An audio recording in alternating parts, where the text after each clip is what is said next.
नमस्कार प्रेक्षकांनो, आजच्या एपिसोडमध्ये इथे आता अपूर्वा रागिणीच्या रूमच्या बाहेर आलेली असते आणि अपूर्वा म्हणत असते की मानसीकडून मला पुरेशी माहिती मिळाली की इथे रागिणीबद्दल सगळ्यांच्या मनामध्ये किती तिरस्कार आहे ते मला समजलं.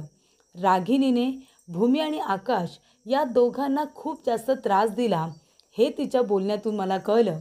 आणि रागिणीने आत्तापर्यंत खूप गुन्हे केले होते आणि तिचे गुन्हे हे उघडकीस आणले भूमीने. आणि त्यानंतर रागिणी पळून गेली, पण ती कुठे गेली, कुठे राहते हे कुणाला काही माहिती नाही आहे. बलदेव आणि मानसीने मला जी काही माहिती सांगितली त्याच्यावरून सगळ्याच गोष्टी अजून स्पष्ट झालेल्या नाही आहेत. म्हणजे इथे जर रागिणी पटवर्धन गुन्हेगार होती तर ती पळून गेल्यानंतर तिला परत आणण्याचा प्रयत्न का केला गेला नाही आणि ती कुठल्या देशात गेले हे सुद्धा कुणाला माहिती नाही आहे का? तेव्हा इथे आता मला ज्या माणसाने चिठ्ठी पाठवली होती त्याच्यातून असं सांगण्यात आलं होतं की 7 वर्षांपूर्वी नेमकं काय घडलं होतं याचं कनेक्शन भूमी आणि आकाश या दोघांबरोबर अगदी थेट आहे. त्यामुळे आता मी रागिणी पटवर्धनच्या रूममध्ये जाते, पुन्हा शोधाशोध करते. मागच्या वेळेला ती डायरी मिळाली होती, या वेळेला दुसरं काहीतरी मिळतंय का ते बघते. त्यानंतर प्रेक्षकांनो, इथे आता रागिणी पटवर्धनच्या रूममध्ये अपूर्वा पुन्हा एकदा जाताना इथे भूमीने बघितलेलं असतं. तेव्हा भूमी म्हणते की अपूर्वा रागिणी आत्यांच्या रूममध्ये का जाते? पुन्हा ती काही शोधाशोध करायला जात असेल का, असा प्रश्न भूमीला पडलेला असतो. त्यानंतर प्रेक्षकांनो, शोधाशोध करत असताना इथे आता अपूर्वाला काही मिळत नसतं. ती ड्रॉवर वगैरे चेक करत असते, कपाट चेक करत असते, त्याचबरोबर बेडवरती ज्या काही उशा वगैरे असतात त्या उचलून बघत असते. भूमी घाबरलेली असते. भूमीला कळत असतं की हिने रागिणी आत्यांचा शोध घेणं अजून काही थांबवलेलं नाही आहे. जमीन फ्रॉड केसमध्ये रागिणी आत्यांचं नाव काय निघालं, ही तर आता पुन्हा त्यांच्या रूमची झडतीच घ्यायला लागली. रूममध्ये जर काही तिला सापडलं तर? त्यानंतर प्रेक्षकांनो, इथे अपूर्वा शोधाशोध करत असताना भूमी तिथे येते आणि म्हणत असते, अपूर्वा तू इथे काय करतेस? तेव्हा अपूर्वा घाबरते आणि म्हणते, काही नाही, मी सहजच इथे आले होते. बाहेरून जात असताना मला उंदरांच्या इथे कुजबुजण्याचा आवाज ऐकू आला, म्हणून मी आतमध्ये आले. उगाच काही इथे उंदीर आले तर कुठे काही चावायला वगैरे नको ना, नासधूस करायला नको, म्हणून मी फक्त चेक करायला आले होते, बाकी काही नाही. तेव्हा इथे भूमी म्हणत असते की आपल्या इथे रूममध्ये उंदीर नाही ग, इथे उंदीर नाही आहेत. उंदीर असतात पण बागेमध्ये असतात. तेव्हा अपूर्वा म्हणते, नाही भूमी, मला इथे सुद्धा आवाज आला ना, म्हणून मी इथे शोधायला आले, बाकी काही नाही, नासधूस करायला नको ना. तेव्हा इथे भूमी म्हणते, हो ग, मला पण आवाज येतोय, हा कसला आवाज आहे? तेव्हा अपूर्वा म्हणते, बघितलंत ना, उंदराचाच आवाज आहे, मी आवाज ऐकला म्हणूनच मी आतमध्ये आले. तेव्हा भूमी म्हणते, काही हरकत नाही, बरं झालं तू आलीस बघायला. माहिती आहे का तुला, मी आपल्या अथर्वला सांगते की त्याला म्हणते की या रूमचं पेस्ट कंट्रोल करून घे, आणि फक्त याच रूमचं नाही, आपण सगळ्या रूमचं पेस्ट कंट्रोल करून घेऊया, मग तर चालेल ना. तेव्हा इथे अपूर्वा म्हणते, हो बरं ठीक आहे. त्यानंतर प्रेक्षकांनो, इथे आता भूमीला त्याच वेळेला योगायोगाने उंदराचा आवाज ऐकू आलेला असतो. नाहीतर खरं तर अपूर्वा ही तिथे इन्व्हेस्टिगेशन करायलाच गेलेली असते, शोधाशोध करायलाच गेलेली असते. त्यानंतर प्रेक्षकांनो, इथे आकाश सकाळी ऑफिसला निघालेला असतो. तेव्हा भूमी त्याला ब्रेकफास्ट देत असते. तेव्हा भूमी म्हणत असते की आकाश, काल मी अपूर्वाच्या समोर जास्त काही रिॲक्ट झाले नाही, पण मी तुला खरंच सांगते, अपूर्वा त्या ठिकाणी आहे ना, रागिणी आत्यांच्या रूममध्ये परत एकदा गेली होती आणि काहीतरी शोधाशोध गेली होती करायला. त्यानंतर मी तिला विचारलं की तू इथे काय करतेस, तर तिने मला इथे उडवाउडवीची उत्तरं दिली आणि म्हणाली की मला उंदराचा आवाज आला आणि म्हणून मी रूममध्ये आले. आकाश, तू मला आता सांग, जर माणूस बाहेर आहे आणि उंदीर जर एखाद्या रूममध्ये आहे, दरवाजा बंद आहे, तर उंदराच्या कुजबुजण्याचा आवाज इथपर्यंत बाहेरपर्यंत येईल का? आणि जरी पण आला उंदराचा आवाज, तरी पण तो उंदीर आतमध्ये आहे ना, हिने लगेच जायची गरज काय होती? मला ना तिच्यावरती जरा संशयच आला. तिनं रूममध्ये जाऊन शोधाशोध करते, अजूनही तिने इन्व्हेस्टिगेशन काही थांबवलेलं नाही आकाश. तेव्हा आकाश म्हणत असतो, भूमी हे बघ, आता ती फक्त एक ACP म्हणून आपल्या घरामध्ये नाही आहे, तर ती या घरची सूनसुद्धा आहे आणि त्या अधिकाराने ती सगळीकडे फिरू शकते, जाऊ शकते. आपण तिला प्रत्येक ठिकाणी जाण्यापासून अडवू शकत नाही ना, नाहीतर त्या गोष्टीचं तिलाही वाईट वाटेल आणि त्याचबरोबर बलदेवलासुद्धा. तेव्हा भूमी म्हणते, आकाश मला तेच म्हणायचं आहे. तिला जर उंदराचा आवाज ऐकू आला असता, तर तिने आधी आपल्याला सांगायला हवं होतं ना. मला सांगायचं, मानसीला सांगायचं, नाहीतर दादाला सांगायचं. तिने एकटीनेच त्या रूममध्ये जायची काय गरज होती? बरं तिला माहिती आहे ती रूम आपण जास्त उघडत नाही, पण तरीसुद्धा ती मुद्दामून एकटी गेली, म्हणजे याचा अर्थ काय घ्यायचा? तेव्हा मला तिच्यावरती अजिबात विश्वास नाही आहे, असं आता भूमी म्हणत असते. तेव्हा इथे आता आकाश म्हणत असतो, की हे बघ भूमी, आपल्याकडे अजून विचार करण्यासारख्या खूप गोष्टी आहेत. आपल्याला दुसरीसुद्धा कामं आहेत ना. तू अपूर्वाकडे जास्त लक्ष देऊ नकोस. हे बघ, ती एक ACP आहे म्हणून सतत आपल्याला असं वाटतं की ती आपल्यावरती संशय घेते का? शोधाशोध करत असताना ते आपल्यापर्यंत पोचणार नाही ना, ही भीती मनामध्ये असणं रास्त आहे.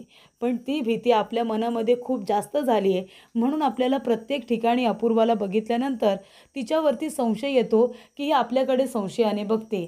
तर असं नाही आहे भूमी. तू इतका विचार करू नको आणि महत्त्वाची गोष्ट म्हणजे इतकी घाबरू नकोस. आपल्याकडे अजून खूप महत्त्वाचं काम आहे आणि ते म्हणजे ती चिठ्ठी आणि ती साडी आपल्याला कुणी पाठवली ते आपल्याला शोधून काढायचं आहे. त्या माणसाला शोधून काढायचं आहे. आणि तेवढ्यातच प्रेक्षकांनो, इथे आकाश म्हणतो, आता माझी ऑफिसमध्ये महत्त्वाची मीटिंग आहे. एका इंटरनॅशनल क्लायंटला भेटायला जायचं आहे. तेव्हा प्रेक्षकांनो, ऑफिसमध्ये मीटिंग आहे असं आकाशने भूमीला सांगितलेलं असतं. पण अचानकपणे इथे लोकेशन चेंज झालेलं असतं. भूमी म्हणते, काय झालं? आकाश म्हणतो, काही नाही, म्हणजे आधी जी मीटिंग ऑफिसमध्ये होणार होती ती मीटिंग आता बाहेर कुठेतरी होणार आहे आणि हे बघ, एक वेगळंच लोकेशन पाठवलं आहे. तेव्हा भूमी म्हणते, आकाश, इंटरनॅशनल क्लायंट आहे आणि त्याच्यामध्ये तुम्ही अजूनही एकमेकांच्या समोर आलेला नाहीत. त्यामुळे विचारपूर्वक त्या माणसाला भेट. तो माणूस खरोखर चांगला आहे ना ते आधी बघ. कारण इथे पहिल्यांदाच आकाश त्या माणसाला भेटणार असतो. कारण भूमीला टेन्शन येतं. आकाश म्हणालेला असतो की त्या माणसाचं आणि माझं बोलणं फक्त ऑनलाईन झालेलं आहे आणि तो इंटरनॅशनल क्लायंट आहे आणि तो चांगला आहे, बेस्ट आहे, मी त्याची साईट वगैरे चेक केले, असं त्याचं म्हणणं असतं. पण तरीसुद्धा भूमीचा त्याच्यावरती विश्वास नसतो. तेव्हा प्रेक्षकांनो, भूमीने सांगितलेलं आकाशला की त्या माणसाला भेटत असताना जरा खात्री करूनच भेट. तेव्हा इथे आता अपूर्वाला सुद्धा एक मेसेज आलेला असतो की आकाश त्याच्या महत्त्वाच्या मीटिंगला चाललाय, पण तू त्याला फॉलो कर. तुलासुद्धा खूपच जास्त धागेदोरे सापडतील. तुला महत्त्वाचं जे काही आहे ते तुला नक्की मिळेल, असं इथे मेसेजमधून तिला सांगण्यात आलेलं असतं. तेव्हा प्रेक्षकांनो, इथे आकाश आता ऑफिससाठी निघतो. तो आपल्या गाडीमध्ये बसून पुढे निघून जातो. तेव्हा इथे अपूर्वा त्याला फॉलो करत करत आता गाडीमध्ये बसते आणि सरळ त्याचा पाठलाग करायला सुरुवात करते. अपूर्वा म्हणत असते की नक्की हा आकाश कुठे चाललाय ते बघायला हवं आणि मला मेसेज केलाय कुणीतरी, याचं कारण हेच असू शकतं की मी इथे आकाशला फॉलो केलं पाहिजे, म्हणजे तो जिथे कुठे जातोय ते मला कळेल, असं इकडे आता अपूर्वाचं म्हणणं असतं. त्यामुळे प्रेक्षकांनो, इथे मेसेजप्रमाणे अपूर्वासुद्धा आकाशचा पाठलाग करायला लागले. कारण का तिला कळले कुणीतरी तिला 7 वर्षांपूर्वी जे काही घडलं आहे आणि त्याचा आकाश भूमी या दोघांबरोबर काय कनेक्शन आहे हे मला कुणीतरी सांगण्याचा सातत्याने प्रयत्न करत आहे. तेव्हा अपूर्वाला आठवतं तो माणूस जो जॉगिंग करत असताना तिच्या हातातून मोबाईल घेऊन पळून जातो आणि मोबाईलबरोबर तिच्यासाठी एक चिठ्ठीसुद्धा ठेवतो आणि म्हणतो की 7 वर्षांपूर्वी जे काही घडलं त्याच्याबरोबर आकाश आणि भूमी यांचं कनेक्शन आहे. त्यामुळे प्रेक्षकांनो, इथे आता अपूर्वा आकाशचा पाठलाग करत असते आणि आकाश त्या लोकेशनला बरोबर त्या जंगलामध्ये पोचलेला असतो. तेव्हा आकाश म्हणत असतो की हे लोकेशन आहे मीटिंगसाठी, इथे का बोलावलं असेल मला? आणि तो आजूबाजूला बघतो. तेव्हा आकाश म्हणत असतो की ही तर तीच जागा आहे, तिथे आम्ही 7 वर्षांपूर्वी आत्याला मारलं होतं. आणि तेव्हा प्रेक्षकांनो, ती जागा आता आकाशला व्यवस्थितरित्या आठवते आणि त्याचबरोबर ती टाकीसुद्धा. तेव्हा आकाश म्हणत असतो की बरोबर हेच ठिकाण क्लायंटने का बरं दाखवलं असेल आणि मला इथेच का बोलावलं असेल? हे सगळं मुद्दामून तर केलं जात नाही आहे ना, मला ट्रॅपमध्ये अडकवण्यासाठी. त्यानंतर आकाश पुन्हा म्हणतो, नाही नाही, मी जरा जास्तच विचार करतोय. 7 वर्षांपूर्वी जे काही घडलं होतं ते त्या इंटरनॅशनल क्लायंटला कसं काय बरं कळेल? मी उगाचच जरा जास्त विचार करतोय. त्याने खरोखर मला हे लोकेशन पाठवलं असेल किंवा दुसरं लोकेशन पाठवायचं असेल आणि हे लोकेशन मला सेंड झालं असेल आणि म्हणून मी कदाचित इथपर्यंत आलो आहे. तेव्हा इथे आकाश म्हणतो, "मी उगाचच जरा जास्त विचार करतोय म्हणून मला सगळीकडे तीच जागा दिसते." त्यानंतर प्रेक्षकांनो, इथे आकाश म्हणत असतो, की "आता मी या ठिकाणी आलो आहे. हा योगायोग तर असू शकत नाही. मुद्दामहून कुणीतरी मला इथे आणण्याचा प्रयत्न केला आहे." त्यामुळे प्रेक्षकांनो, इथे आकाश म्हणत असतो, की "बरोबर याच वेळेला मी या ठिकाणी कसा काय पोचलो?" त्यानंतर प्रेक्षकांनो, आकाश म्हणत असतो, की "आता या ठिकाणी मी आलो आहे. ही गोष्ट खरंच कुणाला माहिती असेल का? 7 वर्षांपूर्वी जे काही घडलंय ते आमच्या व्यतिरिक्त कुणाला माहिती असेल का? तो चिठ्ठीवाला माणूस आणि त्यानंतर पाठवण्यात आलेली साडी या सगळ्यांचं काही कनेक्शन तर नाही आहे." तेव्हा प्रेक्षकांनो, इथे आता आकाश पूर्णपणे विचार करत असतो. भूमीने सुद्धा आकाशला सांगितलेलं असतं, की कदाचित मला असं वाटतंय, की आपल्याला कुणीतरी फॉलो करतंय. मला असं वाटतंय, की ज्या वेळेला आपण आत्यांना मारलं आणि त्या टाकीमध्ये ढकललं, तेव्हा आत्या खरोखर गेल्या होत्या ना, की रागिनी आत्या जिवंत आहेत आणि त्याच हे आता सगळं मुद्दामून घडवून आणतायत. तेव्हा आकाश म्हणालेला असतो, "मग ती 7 वर्ष गप्प कशी काय बसली?" तेव्हा इथे लोकांनी आपल्याला विसरावं, आपली कारस्थानं विसरावी म्हणून त्यांनी वेळ घेतला आणि आता बरोबर 7 वर्षानंतर त्या पुन्हा परत आल्यात आणि आपल्याला त्रास देण्याचा प्रयत्न करतायत. आपल्याला त्रास द्यायला रागिनी आत्या यांना किती आवडतं हे भूमीने आकाशला आधीच सांगितलेलं असतं. तेव्हा प्रेक्षकांनो, आकाशला ते सगळं आठवतं आणि तो म्हणत असतो, की "मला इथे आणण्याचं मेन मुद्दा वेगळाच तर नाही आहे ना?" भूमी म्हणते तसं रागिनी आत्या जिवंत तर नाही आहे ना, आणि ती जिवंत असल्यामुळे आता 7 वर्षानंतर ती पुन्हा आम्हाला त्रास देण्याचा प्रयत्न करते, असं होऊ शकतं. याचा अर्थ भूमीला आलेला संशय खरा तर नसेल. तेव्हा प्रेक्षकांनो, आकाश म्हणत असतो, की "आता मी इथपर्यंत जर आलो आहे तर जाऊन ती टाकी उघडू का आणि त्याच्यामध्ये नक्की आत्याची डेड बॉडी आहे का ते बघू का?" तेव्हा प्रेक्षकांनो, इथे आता आकाश खरं तर त्या ठिकाणी आलेला असतो मीटिंगसाठी, पण ते लोकेशन त्याला कुणी पाठवलं आहे? तर ते लोकेशन पाठवलेलं आहे त्याच लोकांनी, जे आकाश भूमीला त्रास देण्याचा प्रयत्न करतायत. 7 वर्ष करत त्यांना ब्लॅकमेल करण्याचा प्रयत्न करतायत. आता प्रेक्षकांनो, नक्की ती रागिनी आहे, ती बलदेव आहे, की अजून कुणीतरी ते काही कळत नाही आहे. संशयाची सुई मात्र सगळ्यांवरती जाऊन फिरते. ती व्यक्ती पौर्णिमा तर नाही आहे ना? त्यामुळे प्रेक्षकांनो, नक्की इथे आकाश भूमी यांना कोण त्रास देण्याचा प्रयत्न करतंय ते काही कळत नाही आहे. 7 वर्षांपूर्वी नक्की आता कुणी त्यांना इथे रागिणीला मारताना बघितलं होतं ते कळत नाही आहे. प्रेक्षकांनो, बघत असताना तर असं वाटतं, की रागिणी जिवंत असेल, ती इथे या लोकांना त्रास देण्याचा प्रयत्न करत असेल. पुन्हा असं वाटतं, की बलदेव तर नाही आहे ना, जो इथे त्यांच्याबरोबर गोड गोड बोलून त्यांचा इथे गैरफायदा तर घेत नाही आहे ना पैशांसाठी वगैरे. पुन्हा असं वाटतंय, की ती पौर्णिमा तर नाही आहे ना, आणि मग इथे असं वाटतं, की नाही, ती अपूर्वा आणि कुणीतरी तिला मदत करणारी ती व्यक्ती असेल. त्याचबरोबर प्रेक्षकांनो, इथे आता आकाश त्या टाकीमध्ये डेड बॉडी आहे की नाही ते बघत असताना टाकी उघडतच असतो.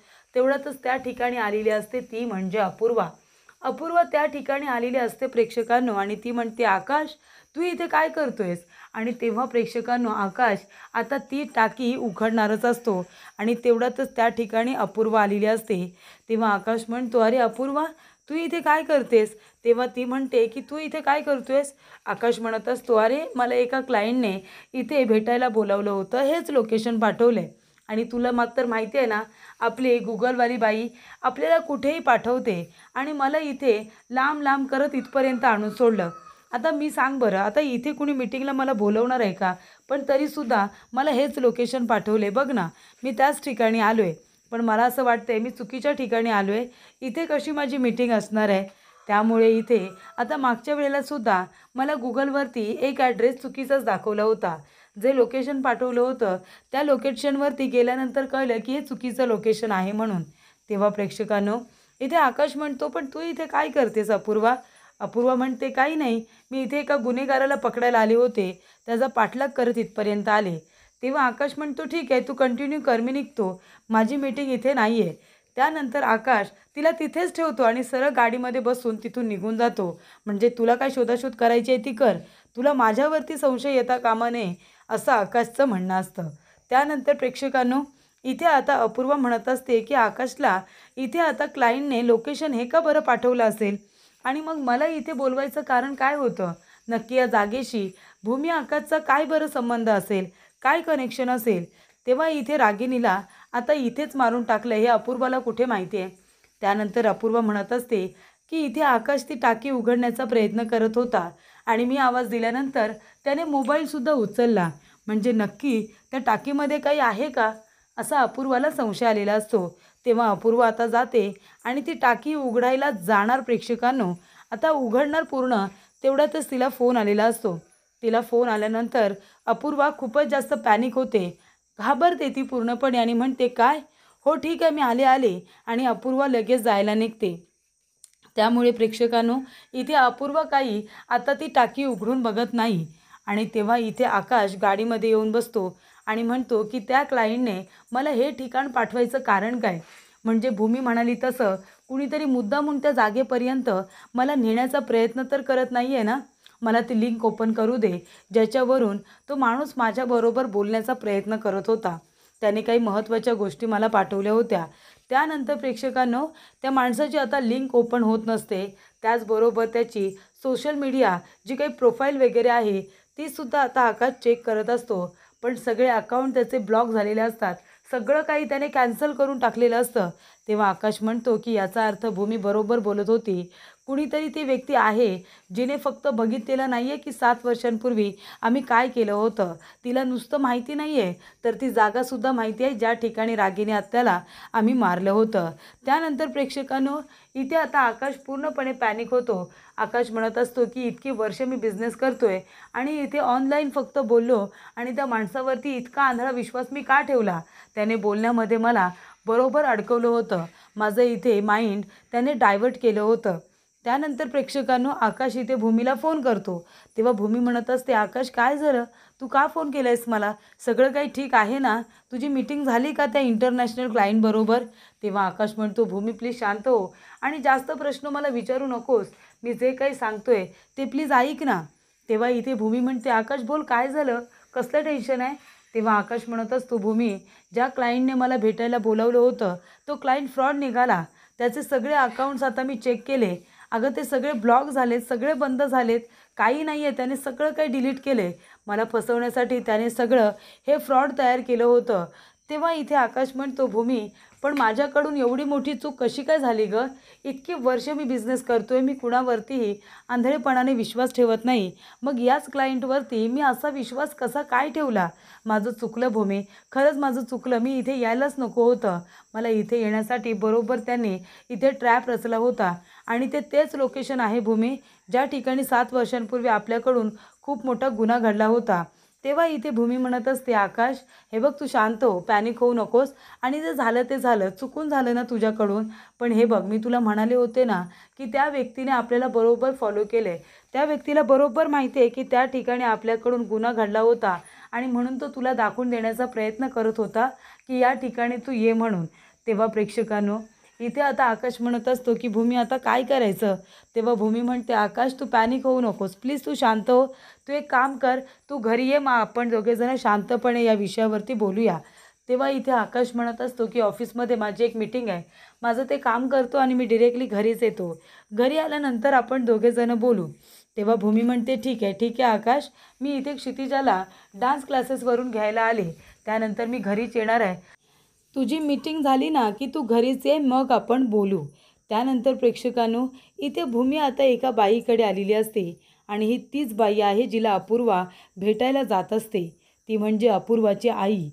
त्यानंतर प्रेक्षकांनो, भूमी आता अपूर्वाच्या आईला भेटलेली असते. त्याचबरोबर पुढील भागामध्ये इथे आता आकाशला पुन्हा एकदा मेसेज आलेला असतो. तेव्हा भूमी म्हणते, बघू द्या आकाश, काय मेसेज आलाय तो तुला. तेव्हा इथे आकाश आता बघत असतो की मेसेज काय आहे, भूमीला सुद्धा दाखवतो. त्यानंतर इथे भूमीचा फोन आलेला असतो, ते सुद्धा इथल्या इन्चार्जला. तेव्हा त्या म्हणत असतात, हां भूमी मॅडम बोला. तेव्हा इथे अपूर्वासुद्धा त्या ठिकाणी असते. भूमीचा फोन आल्यानंतर तिचा आवाज ऐकल्यानंतर अपूर्वा खूपच जास्त घाबरते. कारण आता भूमी अपूर्वाच्या आईला आपल्या घरी घेऊन आलेली असते आणि तीच गोष्ट तिने मॅडमलासुद्धा फोन करून सांगितलेली असते. भूमी विचारत असते की तुम्ही कोण आहात, तुमची मुलगी कुठे, सांगा ना, काय नाव आहे तुमच्या मुलीचं.